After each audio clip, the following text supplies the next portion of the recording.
Ani friends, I read a quote that really brought up a memory, and I'm going to share with you.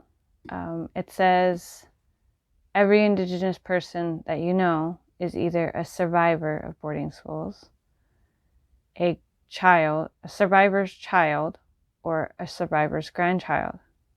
I'm a survivor's grandchild. And I wanted to do a tribute to a man that I didn't really know too well, but that still made an impression on me and really made me want to learn our language and culture. My grandpa came to visit us when we lived in South Dakota in a one-room house. And it was interesting. I was 15 at the time, and he used to tie these red flags. Every time he had to take a turn or there was something different in the road, he would tie a flag. And I remember when he came to visit, he said, "This house is full of crazy Indians." And my mom said, "You're one of them." And he was like, no. And I laughed.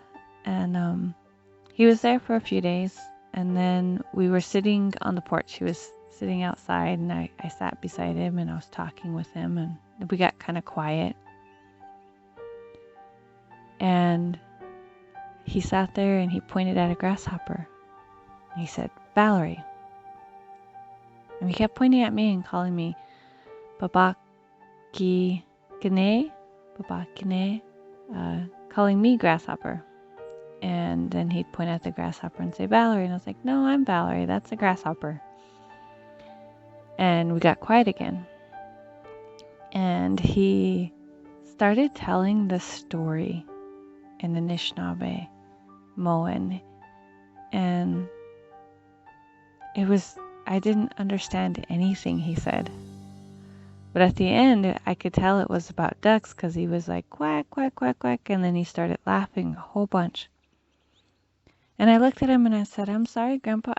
I don't know what the story was about." And I kind of asked him, and it was like something switched in his mind. And he looked at me with fear in his eyes and he said, don't tell on me. I'm sorry. I won't speak again." And that was one of the only times I heard him fluently speak in Anishinaabe. And it broke my heart because I didn't know the language. He was too scared to speak the language. And it was something I didn't know the value of at that age. And it really made me think about our language and culture and what was lost and how we can gain it back. And when I saw that quote, and it made me think about this again, I just wanted to share with everyone why it's so important and why I try to add a little bit of language in my channel and why I try to speak and learn the culture, because it was taken and it's important to share that.